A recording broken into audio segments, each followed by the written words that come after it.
बिस्मिल्लाहिर्रहमानिर्रहीम अस्सलाम वालेकुम। आप पाकिस्तान डेली न्यूज़ देख रहे हो। मेरा नाम है अब्दुल रहमान। नाज़रीन, आज 27 फरवरी है। हुकूमतें तो बनने जा रही हैं जी। पंजाब की बन गई, सिंध की भी बन गई, केपीके की पीछे रह गई है। और कौमी असम्बली का इजलास स्पीकर साहब जो है राजा परवेज़ अशरफ साहब, उन्होंने बुला लिया है। तो लाज़मी बात है 29 फरवरी तक जो है वो हो जाएगा।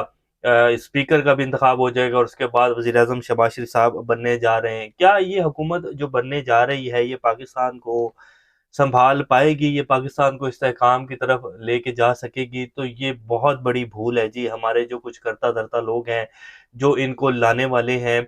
आईएमएफ को तकरीबन 12 लाख के करीब ईमेल्स मौसूल हुई हैं पाकिस्तानियों की, पूरे जो है पूरी दुनिया से, आप कह लें पाकिस्तान से भी गई हैं और बाकी जो ओवरसीज़ पाकिस्तानी हैं, उनकी तरफ से भी गई हैं। इमरान खान साहब का ख़त तो अभी जाना है। उस हवाले से आज इमरान खान साहब ने सहाफ़ियों से अडयाला जेल में मुलाकात की है। वहाँ उनके ऊपर आज फ़र्द जुर्म भी आयद कर दी गई 190 मिलियन पाउंड केस में। उसकी भी तफ़सीलात आपके सामने रखेंगे। तो इमरान खान साहब का ख़त तो अभी जाना है, लेकिन जो पाकिस्तानियों ने किया है, 12 लाख के करीब ईमेल्स मौसूल हुई हैं। पाकिस्तान में जो इलेक्शन में धांधली की गई और जिस तरह इस हुकूमत को मुसल्लत किया जा रहा है, तो आईएमएफ क्या पाकिस्तान को पैसे दे देगा? हामिद मीर साहब कहते हैं कि इमरान खान साहब अगर खत लिख देते हैं और जिस तरह का पाकिस्तान में माहौल बना हो, इमरान खान साहब अगर खत ना भी लिखें, आईएमएफ यहाँ पाकिस्तान आएगा और इमरान खान से गारंटी मांगे, और अगर इमरान खान गारंटी नहीं देते तो आईएमएफ एक पैसा भी नहीं देगा। लेकिन आईएमएफ पाकिस्तान को पैसे दे देगा जी, क्योंकि आईएमएफ के बैक पर अमेरिका है और अमेरिका के मुफादात जो हैं वो इन्हीं लोगों से चलने हैं, जिन लोगों को अब पाकिस्तान पे मुसल्लत किया गया है। क्योंकि अमेरिका पाकिस्तान को तनहा नहीं छोड़ सकता। अमेरिका की मजबूरी है पाकिस्तान में इसी तरह के लोगों को जो है इक़्तिदार में बिठाना, ताकि अमेरिका अपनी मन-मर्ज़ी से जो इस खित्ते को लेकर पॉलिसीज़ है वो बना सके और पाकिस्तान जो है उसमें उसका साथ निभा सके। इमरान खान साहब आ जाएँगे और इमरान खान एब्सोल्यूटली नॉट कहेंगे। इमरान खान रशिया से बात करेंगे। इमरान खान जो है वो एक जो है आज़ाद ख़ारजा पॉलिसी लेकर चलेंगे, तो ये अमेरिका को किसी भी सूरत में काबिल कबूल नहीं है। और जो भी कुछ पाकिस्तान में पिछले 2 साल में हुआ है, जिस तरह इमरान खान की हुकूमत गिराई गई, ये सारा का सारा उसी एब्सोल्यूटली नॉट, और उसके बाद जो रूस का इमरान खान साहब का विजिट था और रशिया के साथ बातचीत आगे बढ़ानी थी, उसी की वजह से ये सब कुछ हुआ, क्योंकि अमेरिका नापसंद करता है। और जो साइफर में हुआ, वो सारी चीज़ें जो है वो सामने आ चुकी हैं। तो क्या अब ये लोग पाकिस्तान को सँभाल सकेंगे? तो जी, ये आने वाले दिनों में पता लग जाएगा। पाकिस्तान में मज़ीद महँगाई होने जा रही है, ये बात ठीक तो नहीं लगेगी आप लोगों को, लेकिन मज़ीद एक तूफ़ान पाकिस्तानियों के सर के ऊपर खड़ा है। आज मज़ीद बिजली जो है वो ₹7.55 महँगी कर दी गई है। 60 अरब रुपए का टीका मज़ीद आवाम को लगा दिया गया है। और अभी जो गर्मी स्टार्ट हो रही है, आने वाले दिनों में जो बिजली के बिल आएँगे, तो लोग जो हैं वो रोटी नहीं खाएँगे, लोग खाना खाना छोड़ देंगे, सिर्फ़ बिजली के बिल भरेंगे और मज़ीद तबाही की तरफ पाकिस्तान जा रहा है। लेकिन जो सोचने वाले हैं और जो करने वाले हैं, लगता है वो सिर्फ़ अपनी कुर्सियों को, अपनी जो है अपने मामलात को, और जो कुछ पर्सन इशराफिया इस मुल्क के ऊपर काबिज़ है, वो सिर्फ़ अपने आप को देख रही है, पाकिस्तानियों से कुछ लेना-देना नहीं है।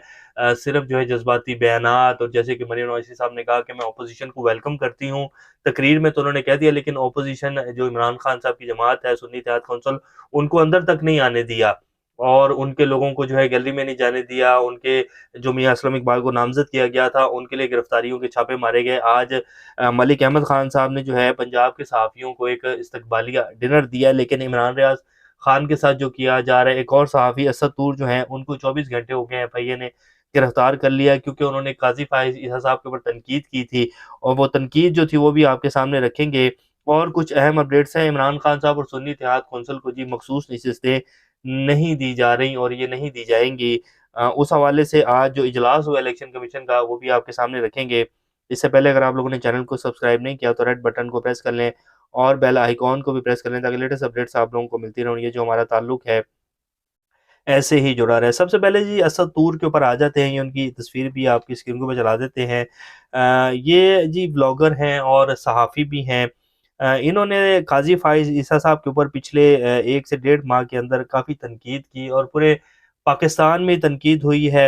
इन्होंने कहा कि जी काज़ी साहब ने जो बल्ला छीना है वो बिल्कुल ठीक नहीं किया, और उसके बाद फिर एफआईए की तरफ से नोटिस भी आए काफ़ी सारे सहाफ़ियों को, लेकिन फिर काज़ी साहब ने इंटरवीन किया और कहा कि क्यों एफआईए हरासा कर रहा है। लेकिन फिर ये जो कमिश्नर रावलपिंडी ने एक जो है प्रेस कॉन्फ्रेंस की और उसमें उन्होंने कहा कि जी इसमें ये जो कुछ भी इलेक्शन में हुआ है, काज़ी फ़ाइज़ ईसा साहब जो है सब कुछ वो करवा रहे थे और वो प्रॉपर इसमें शामिल थे। काज़ी साहब का नाम लिया, इलेक्शन कमिश्नर सिकंदर सुल्तान राजा का उन्होंने नाम लिया।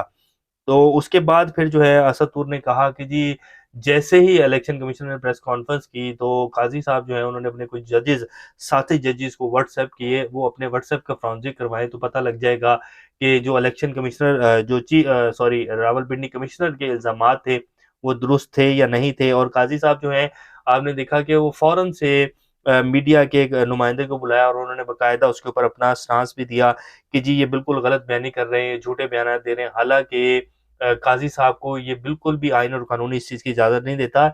सुप्रीम जुडिशल काउंसिल में इसको लेकर जो है काज़ी साहब के खिलाफ एक दरख़्वास्त भी चली गई है।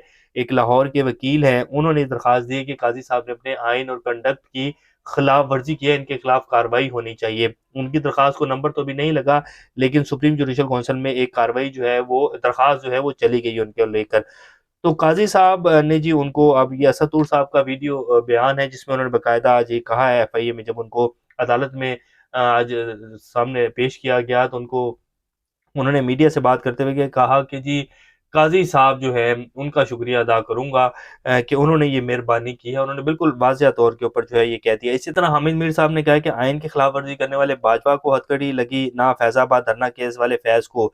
लेकिन एक सहाफ़ी असदुर को हथकड़ी लगवा कर अगर किसी के सीने में ठंड पड़ गई है तो वो बेवकूफ़ है। मज़ीद कई सहाफ़ी हथकड़ियों के लिए तैयार हैं, आज़मा कर देख लो। तो उनका भी ये जो निशाना है वो काज़ी फ़ाइज़ साहब की तरफ ही है, क्योंकि जनरल बाजवा और जनरल फैज़ हमीद ने ही फैज़ाबाद धरना केस में जो कुछ हुआ और उसके बाद फिर जो रेफ़रेंस बना काज़ी साहब को के खिलाफ और फैज़ाबाद धरने का फ़ैसला काज़ी साहब ने दिया था, तो उनके खिलाफ जो कुछ भी हुआ था जनरल बाजवा, जनरल फैज़ साहब ने ही करवाया था। और फिर फैज़ साहब को लेकर जो केस दोबारा फैज़ाबाद धरना केस आते ही काज़ी साहब ने शुरू किया। तो उनका भी कहने का मतलब ये है कि काज़ी साहब के सीने में जो है ठंड पड़ गई है। मुझे ये लगता है, पता नहीं हामिद मीर साहब जो है, क्योंकि नोटिस का थोड़ी पता चलता है जी। और पाकिस्तान है, यहाँ कहा जाता है कि जी आज़ाद सहाफ़त है, लेकिन जिस तरह की आज़ाद है वो आप सब लोग बेहतर जानते हैं। जैसे इमरान रियाज़ खान को ही देख लीजिए, उन्होंने, मरियम नवाज़ शरीफ ने कहा कि करप्शन मेरी रेड लाइन है, तो उन्होंने सिर्फ़ याद करवाया कि जी आपके वालिद मोहतरम ने क्या किया है, आपके जो चचा मोहतरम हैं उनके ऊपर जो 17 से 18 अरब रुपए का मनी लॉन्ड्रिंग का केस था, और जो हमज़ा शहबाज हैं उनके जो अकाउंट्स में पैसे आते रहे, वो कहते हैं कि जी मैं सियासत में मसरूफ़ था, मुझे पता ही नहीं चला। और फिर जो आपके बयानात हैं कि जी मेरी दुनिया तो क्या पाकिस्तान में कोई जायदाद नहीं है, वो सारी चीज़ें आप देख लेना, आपको पहले उनका हिसाब देना होगा। तो उसके बाद इमरान रियाज़ के खिलाफ जो है वो एंटी करप्शन का मुकदमा कर दिया गया। एंटी करप्शन अब पेश ही नहीं हो रहा है। तो ये सूरत-ए-हाल है। कहा तो जाता है कि जी सहाफ़त जो है वो आज़ाद है और सहाफ़त पाकिस्तान का एक चौथा सतून है। तो इतनी कि सहाफ़त जी यहाँ आज़ाद है। तमाम केसेज़ जी इमरान खान साहब के इस्लामाबाद हाई कोर्ट में ज़ेर समाअत हैं। बैरिस्टर सलमान सदर साहब ने कहा है कि इंशाअल्लाह इमरान खान साहब के जो फ़ैसले हैं वो इसी हफ़्ते आना शुरू हो जाएँगे। वो बुशरा बीबी का निकाह वाला केस हो, इमरान खान साहब का तोशाखाना केस हो, बुशरा बीबी का भी उसमें नाम है। इसी तरह जो साइफ़र केस है इमरान खान और शाह महमूद का, तो उसमें जो है फ़ैसले आना शुरू हो जाएँगे और ये केसेज़ जल्द फ़ारिग होने जा रहे हैं। आज 190 मिलियन पाउंड रेफ़रेंस में जी इमरान खान और बुशरा बीबी और शरीक 6 मुल्ज़मान को इश्तिहारी और मफ़रूर मुजरिम करार दे दिया था, पहले ही दे दिया जा चुका था, और आज बाकायदा इमरान खान और बुशरा बीबी के ऊपर फ़र्द जुर्म भी आयद कर दी गई है। इमरान खान साहब ने वहाँ मीडिया के कुछ लोगों से बातचीत करते हुए कहा, जब ये फ़र्द जुर्म आयद की गई तो जब जज साहब पढ़ के सुना रहे थे तो उन्होंने कहा कि जी आप इस फ़र्द जुर्म के बारे में कुछ कहना चाहते हैं? तो कहने उन्होंने कहा कि नहीं, मुझे पता है कि ये सब कुछ क्या हो रहा है, मैं इसके ऊपर कुछ नहीं कहना चाहता हूँ। तो ये पता है कि ये कौन करवा रहा है, किसके कहने पर ये सब कुछ हो रहा है।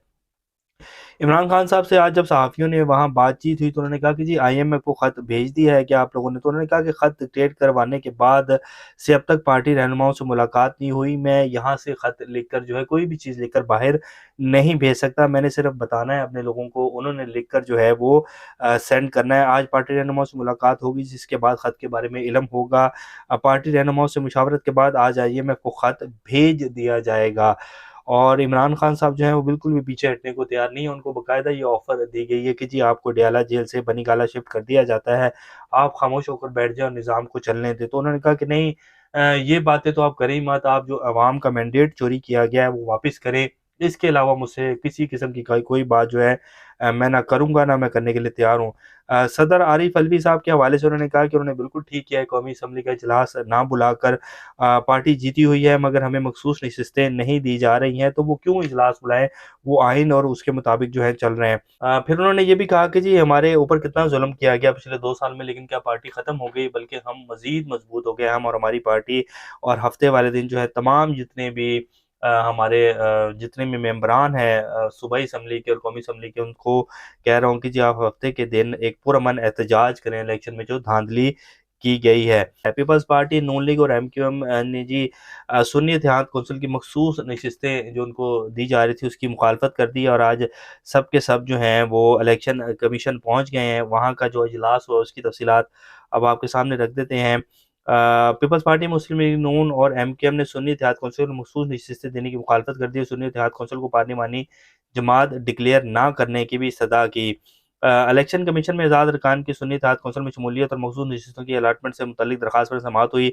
सुन्नी इत्तेहाद कौंसिल को मखसूस नशिस्तों से महरूम करने इत्तेहादी जमातें इलेक्शन कमीशन पहुंच गई और इत्तेहादी कौंसिल को मखसूस नशिस्तें देने की मुखालफत करते हुए 6 दरखास्तें दायर कर दी। Chief election commissioner Sikandar Sultan Raja की सरबराही में 5 रुकनी कमीशन ने समाअत की। बैरिस्टर गौहर अली, फरूक नसीम, आज़म नज़ीर तारड़ और अता तारड़ पेश हुए।